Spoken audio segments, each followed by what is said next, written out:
Superhit मुकाबला तो यह है और भारत और पाकिस्तान के बीच ये मैच चल रहा है। इस वक्त 226 रन पर 6 विकेटें गिरी है भारत की। स्कोरबोर्ड ये भी बताता है कि 16 गेंदें बची हुई हैं और ये देखते हुए कि भारत की शुरुआत अच्छी नहीं थी, विकेटें लगातार गिरती रही।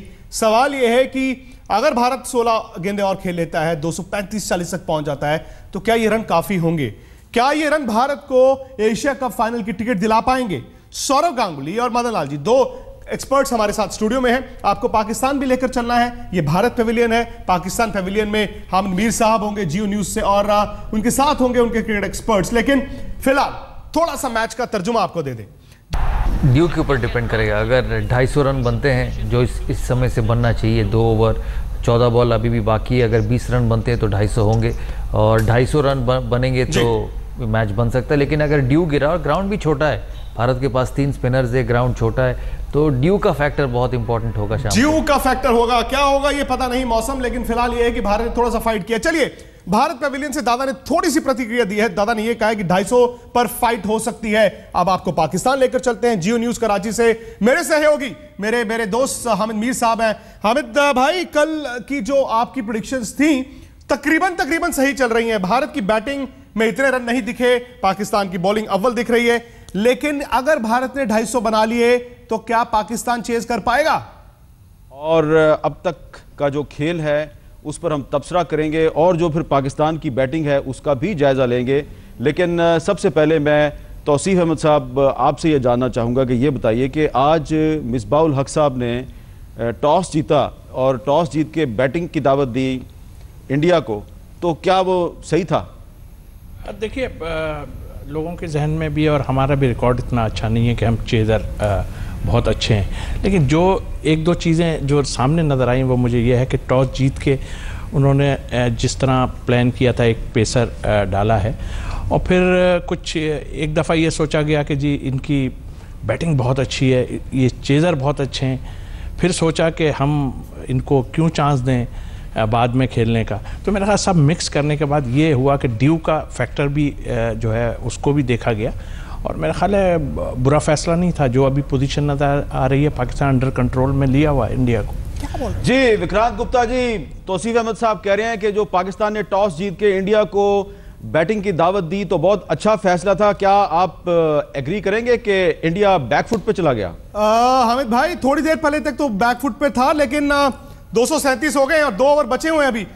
मोमेंटम इस वक्त आहिस्ता आहिस्ता इंडिया की तरफ आ रहा है और रिकॉर्ड्स ये बताते हैं, हालिया रिकॉर्ड ये बताते हैं कि 250 जब पाकिस्तान को चेज करने को मिला, पिछले 2 साल से पाकिस्तान ने कभी चेज किया नहीं है। मुझे लगता है कि इस वक्त जब लंच ब्रेक वहां पर या सफर ब्रेक होगी, चाय का प्याला बहुत ज्यादा खराब नहीं होगा इंडियन ड्रेसिंग रूम में। अच्छा, तो मैं चाहता हूं कि थोड़ा सा गंगोली जी बताएं हमें। दादा बताइए कि आप कल प्रेडिक्शन से गुरेज कर रहे थे, आप रिलक्टेंट थे प्रेडिक्शन से, अभी भी आप रिलक्टेंट हैं? कुछ कहेंगे अभी आप?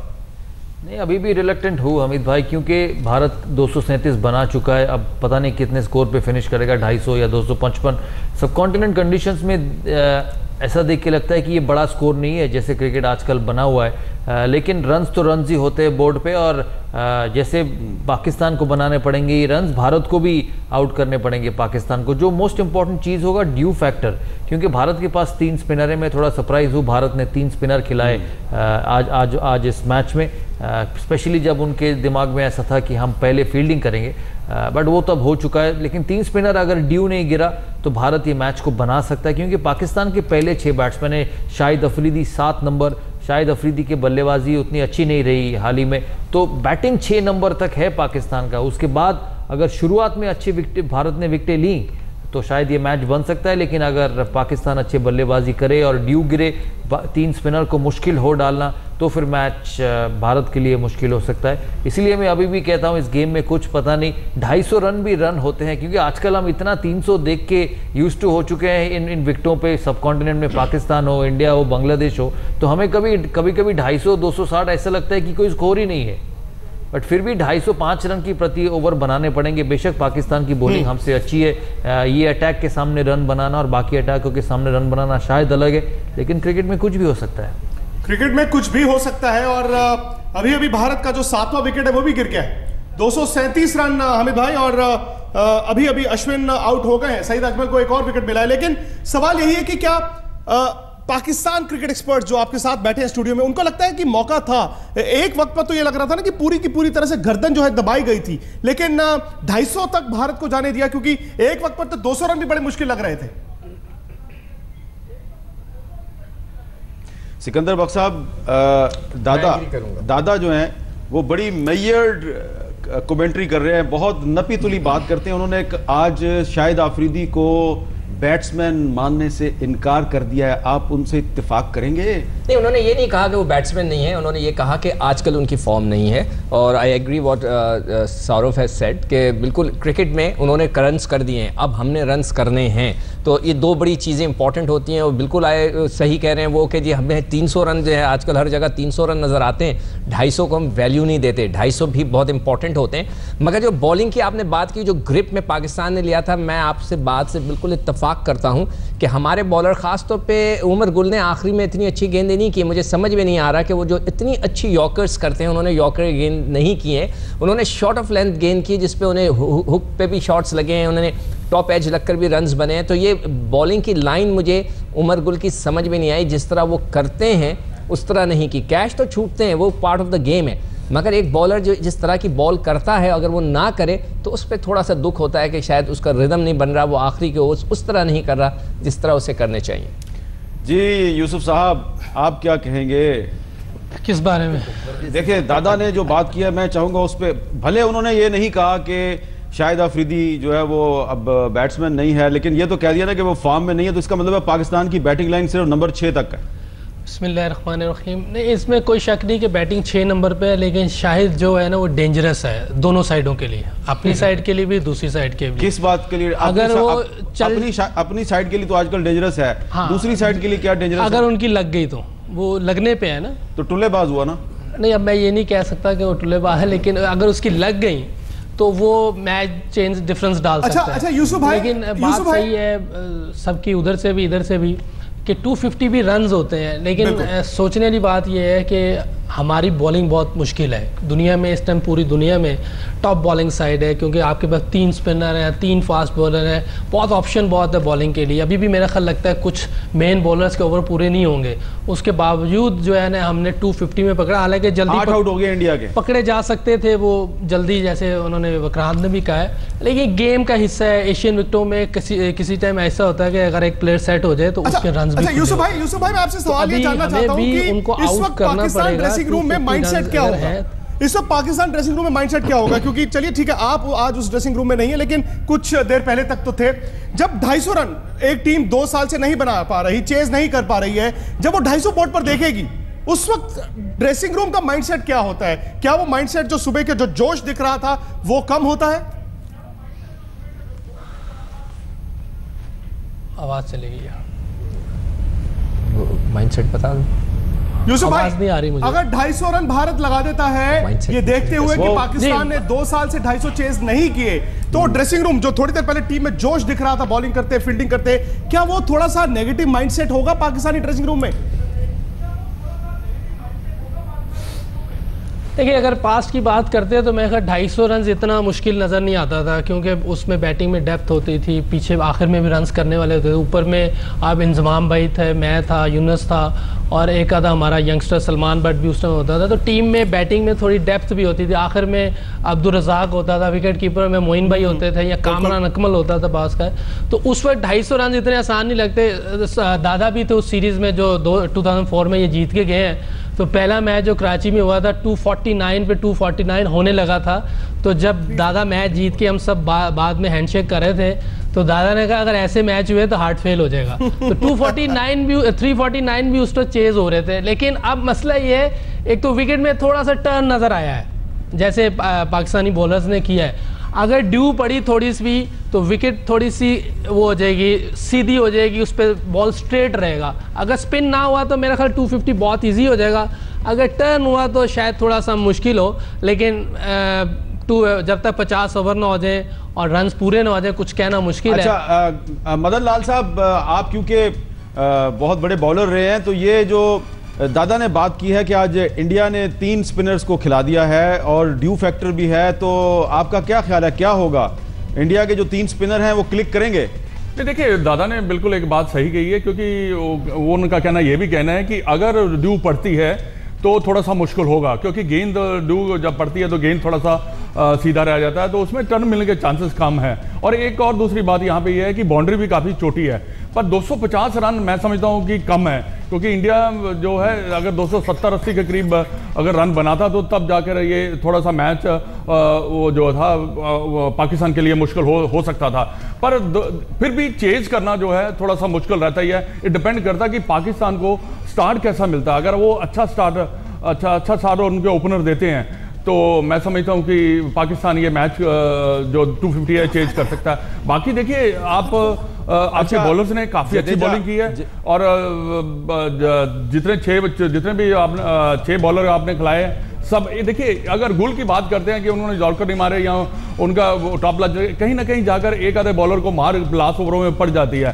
पर एक और जहां पे मैं समझता हूं कि जो पाकिस्तान ने जो हफीज ने जो कैच छोड़ा उसका जडेजा का, मैं समझता हूं कि वो भी एक कॉस्टली प्रूव हो सकता है।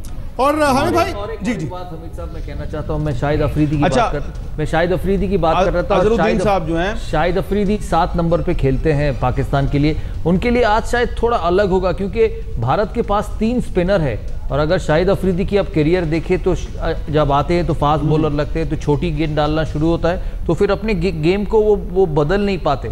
लेकिन जब अब आज वो आएंगे बैटिंग करने, तब भारत के 3 स्पिनर लगे होंगे और एक ही तेज गेंदबाज होंगे, मोहम्मद शामी। मुझे नहीं लगता भुवनेश्वर कुमार की पेस से शाहिद अफरीदी को कोई तकलीफ होगी। उनके लिए जो आज इंपॉर्टेंट है, या मिसबा के लिए उनको जो समझाना इंपॉर्टेंट है, आज की जो बॉलिंग अटैक है वो तुम्हारे पसंद की है, तुम अपने सही दिमाग लगा के खेलो। हर बॉल घुमाने के लिए खेलेंगे, छक्का मारने के लिए खेलेंगे तो कहीं ना कहीं आउट हो जाएगा। तो आज शायद दिन है शाहिद अफरीदी को थोड़ा दिमाग से खेलना, क्योंकि बॉलिंग अटैक उनको उनकी वो जैसे चाहते हैं वैसे हैं। अरे कोई आए और शाहिद अफरीदी को दादा की एडवाइस जाके बताए। मैं इधर एक बात करूंगा, दादा मेरा ख्याल आप तैयार हो जाएं, आपके बारे में भी कोई स्टेटमेंट आ सकती है लाला की तरफ से। आप तैयार हो जाएं अब आप। नहीं स्टेटमेंट आ सकती है। दादा ने बड़ी सही बात की है यार, पॉजिटिव स्टेटमेंट दी है दादा ने। आज तो बड़ी पॉजिटिव स्टेटमेंट दी है, क्योंकि लाला ने रन नहीं बनाए हैं। रन नहीं बनाए हैं, फिर भी उन्होंने कहा कि आज बना सकते हैं। नहीं, लेकिन विक्रांत भाई सुनो, विक्रांत भाई जो दादा ने बात की है बिल्कुल सही बात की है, लेकिन लाला का तो अपना दिमाग है ना, वो इसको समझ पाता है नहीं समझ पाता, यही मसला है ना, यही तो मसला है। अरे हमारी टीम में भी है कई ऐसे प्लेयर। हामिद भाई एक ब्रेक ले लें, एक छोटा सा ब्रेक ले लें, क्योंकि 2 गेंदें बची हैं, वापिस आए और शायद भारत की पारी खत्म हो जाएगी, तब हम सीधा बात कर सकते हैं। जरूर देखिए, अगर आपको मैचेस जीतने हैं तो आपके अच्छे क्रिकेट खेलने पड़ेंगे।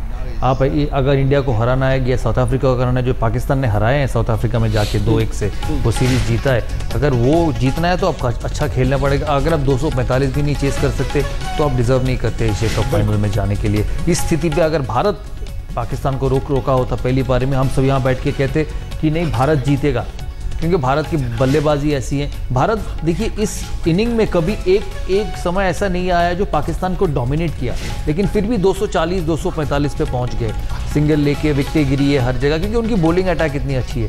सिंपल बात है, अगर पाकिस्तान को ये मैच जीतना है या पाकिस्तान को अपने लड़कों में साबित करना है कि हम अच्छे टीम है, हम अच्छे टीमों के साथ जीत सकते हैं, एशिया कप फाइनल खेल सकते, तो ये स्कोर बनाने पड़ेंगे। अगर ये स्कोर नहीं बना सकते तो अब डिजर्व भी नहीं करते।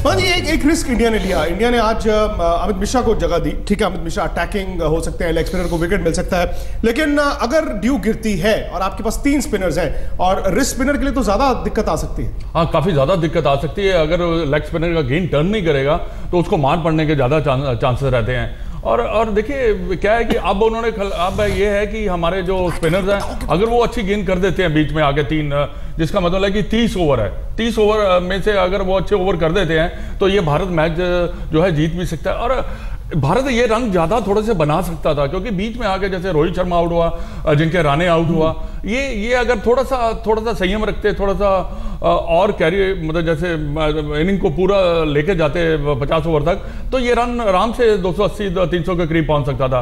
पर बीच में आकर हमने कहीं ना कहीं जाकर गलतियां जरूर की हैं। देखिए वनडे क्रिकेट में अगर आपको बड़े रन बनाने हैं तो एक स्पेल का जी विक्रांत जी 5-10 ओवर आपको एक पुश चाहिए, बिल्कुल जो भारत को इस इनिंग में नहीं मिला। जी हामिद भाई, ऑल योर्स।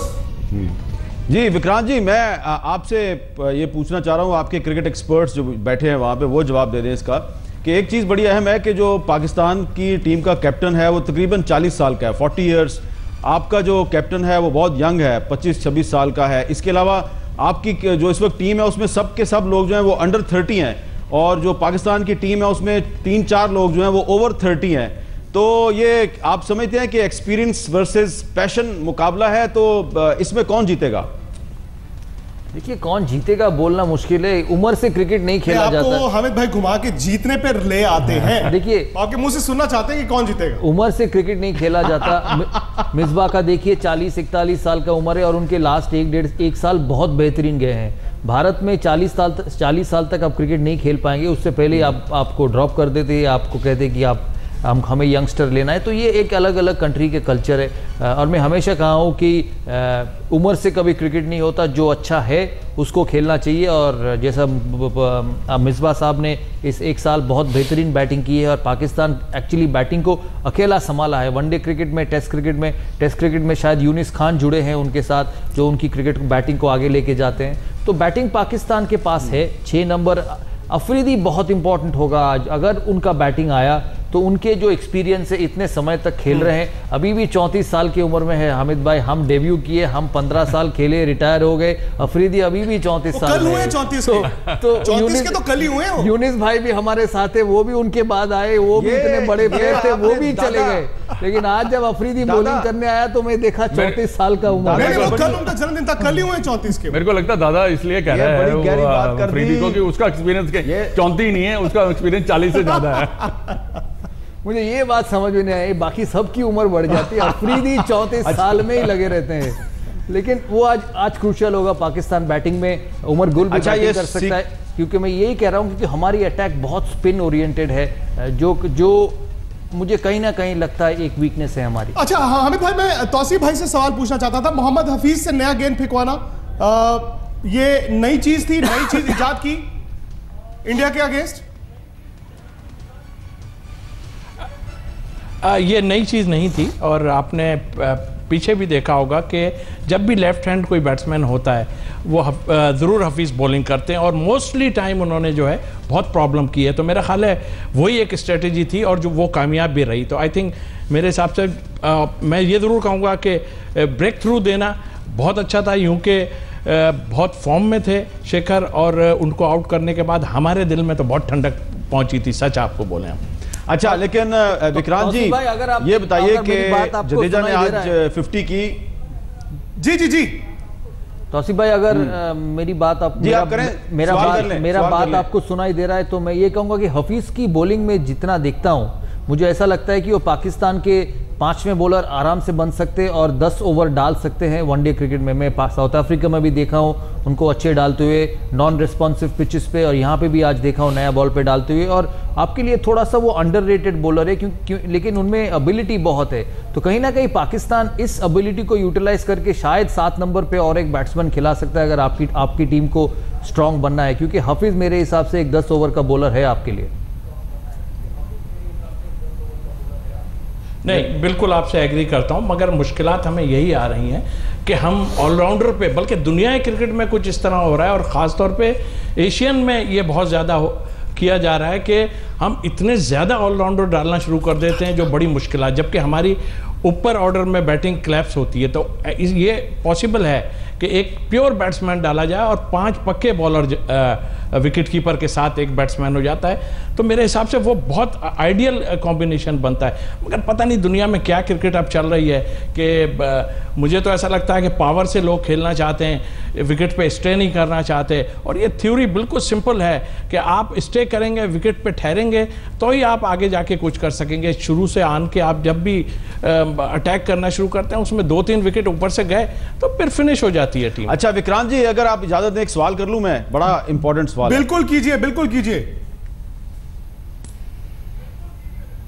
ये मेरे दिमाग में कुल बुला रहा है और तंग कर रहा है मुझे ये जो जडेजा ने 50 की बड़ी अच्छी थी, बहुत अच्छा खेले वो, लेकिन एक जो LBW की अपील थी बड़ी जोरदार थी, उसके बारे में क्या कहेंगे आप? क्या वो आउट नहीं था?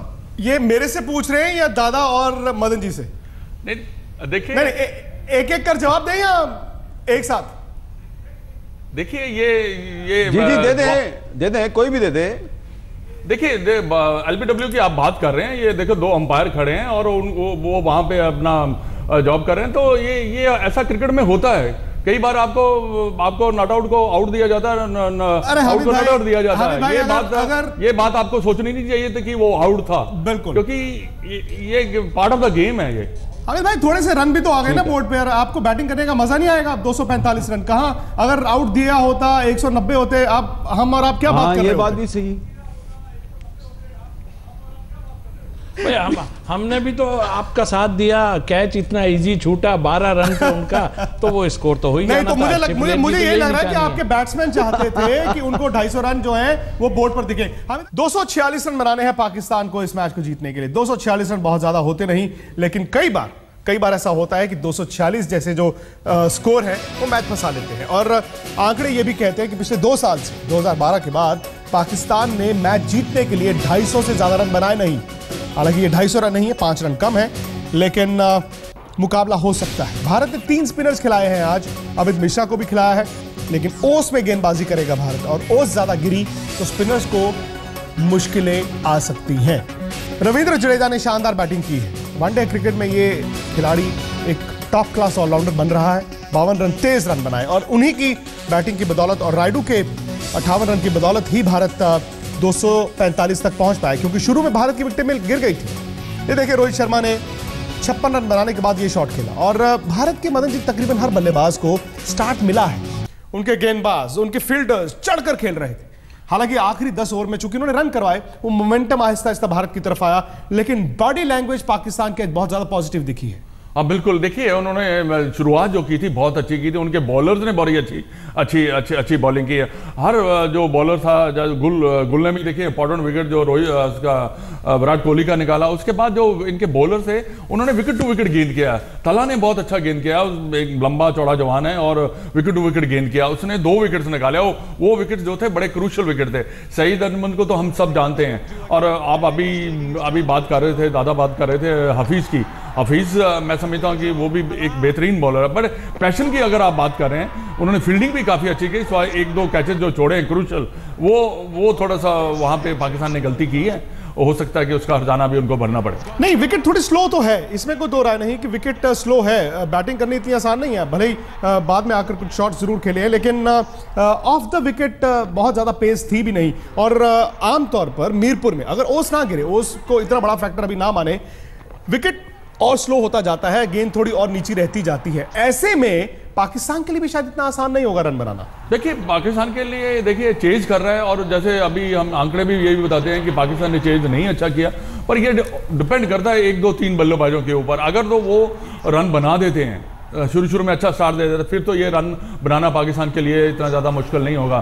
पर अगर 3-4 आउट होते हैं उनके, तो फिर ये पाकिस्तान रन नहीं बना सकता, क्योंकि पाकिस्तान कहीं ना कहीं जाकर, हमने कई बार देखा है, अच्छा खेलते खेलते पैनिक करता है, पैनिक करके वो उनके बल्लेबाज आउट भी होते हैं। तो ये अब डिपेंड करता है कि हमारी भारतीय बॉलर जो हैं वो कैसी गेंद करते हैं।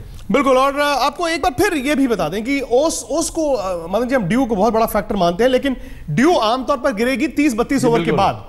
अगर आप तब तक मैच में नहीं बने हुए तो फिर तो ठीक है, लेकिन अगर भारत को फर्ज कीजिए शुरू में 2-3 विकेट मिल जाते हैं, मिडिल ऑर्डर पे जाकर भारत दबाव बनाता है, फिर ओस गिरती भी है, तो 19-21 का फर्क जो है उसमें दिखती है। ऐसे नहीं है कि एकदम भारत जीत रहा है और ओस के कारण आप मैच हार जाएंगे। अगर आपको शुरू में 5-6 विकेट मिल जाते हैं तो फिर आप मैच हार नहीं सकते, क्योंकि उनका भी जो लोअर मिडिल ऑर्डर है वो बहुत ज्यादा स्ट्रांग नहीं है। ठीक है, बिल्कुल आपने सही बताया कि देखिए जब ड्यू गिरेगी तब तक तो 30-35 ओवर निकल चुके होंगे, तो उससे पहले जो है हमें डैमेज करना है। अगर हम उनके विकेट्स निकाल देते हैं उससे पहले, तो फिर देखिए कहीं ना कहीं जाकर आप वो गेंद जो थोड़ा सा गीला भी हो जाता है उसको एडजस्ट आप कर लेते हैं, बॉलर्स कर लेते हैं तकरीबन, उनको भी मालूम है कि ड्यू पड़ती है। पर यह है कि तब जो है गेंद ज़्यादा ना टर्न करेगा और ज़्यादा सीधा निकलने के ज़्यादा चांस है। और जो विकेट की आप बात कर रहे हैं कि गेंद थोड़ा सा स्लो आएगा और नीचा रह रहा है, उसमें थोड़ा स्किड करने के ज़्यादा चांसेस है, जो कि बैटिंग करना थोड़ी आसान हो जाती है। ये देखते हुए कि इंडिया के पास सिर्फ 2 तेज गेंदबाज हैं, पावर प्ले में आपको स्पिनर से तो करवाना ही पड़ेगा, क्या जैसे मोहम्मद हफीज ने नया बॉल डाला, आपको लगता है कि इंडिया स्पिन से शुरुआत कर सकता है, करनी चाहिए?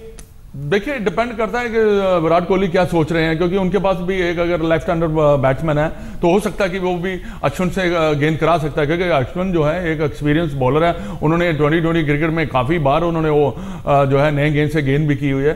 पर यह है कि देखिए, आज भारत की बॉलिंग मेरे को लगता है कि शायद हो सकता है कि देखिए ये पाकिस्तान के साथ मैच है और हर जो हमारा जो बॉलर्स हैं वो भी अच्छा करना चाहेंगे, वो भी दिखाना चाहेंगे कि हम भी ऐसे प्रेशर में हम गेंद अच्छी कर सकें। देखिए, हर बार ये नहीं होता कि हर बार जो हमारी बॉलिंग है जो लटक जाएगी, पर इस बार मैं समझता हूं कि वो गेंद शायद हमारे 5 बॉलर जो खेल रहे हैं स्पेशलिस्ट, वो गेंद अच्छी और करेगा। अमित मिश्रा के पास मोटिवेशन भी है, अमित मिश्रा के पास मोटिवेशन है, विकेटें लूंगा तो आगे खेलूंगा, विकेटें नहीं लूंगा तो पता नहीं अगले मौके के लिए कितना इंतजार करना पड़ेगा।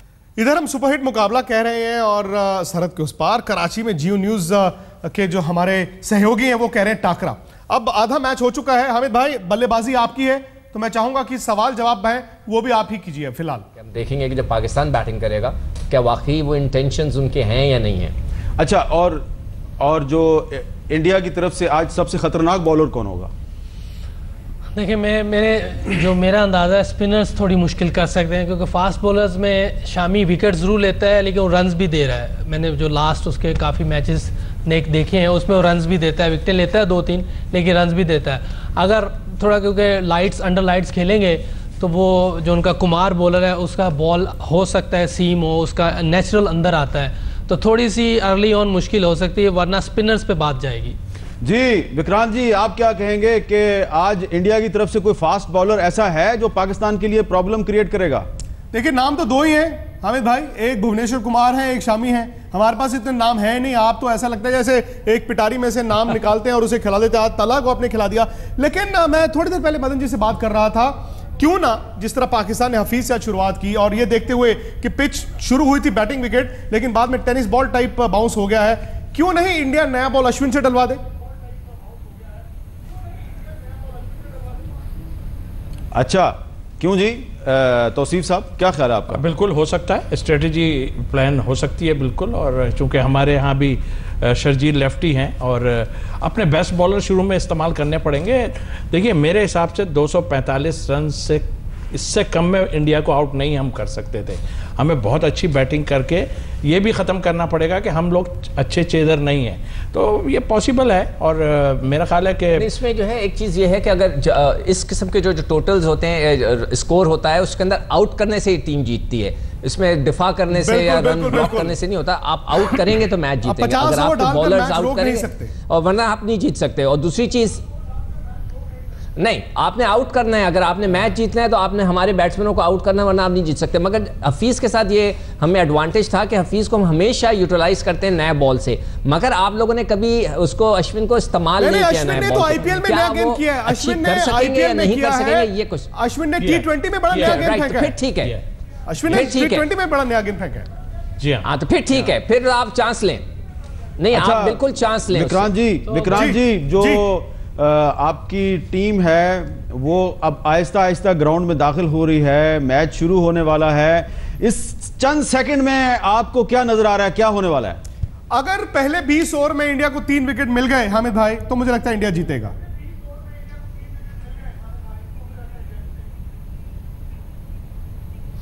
जी, मैं भी इनको कहूंगा कि हमारे जो 4 टॉप प्लेयर हैं उन पे बहुत डिपेंड करता है। अगर उन्होंने खेल लिए हमारे 25-30 ओवर और 150 रन, लेकिन दादा कहते हैं कि आज शाहिद अफरीदी का किरदार बहुत अहम है। आप चलिए उनकी बात को इग्नोर नहीं कर सकते। देखें, अब शाहिद अफरीदी तक बारी आ गई और मैच फंसा हुआ तो मैच फंस जाएगा। अच्छा, चले हमारा अब क्योंकि टाइम खत्म हो रहा है, क्योंकि टीमें ग्राउंड में जा रही हैं, तो विक्रांत जी तो कुछ देर के लिए हम वक्फा लेते हैं और मैच खत्म होने के बाद दोबारा मिलेंगे। बिल्कुल आज बॉलर्स के साथ साथ मेरा ख्याल है एम्पायर्स का भी किरदार बहुत अहम होगा, इसको देखेंगे जब इनिंग खत्म होगी।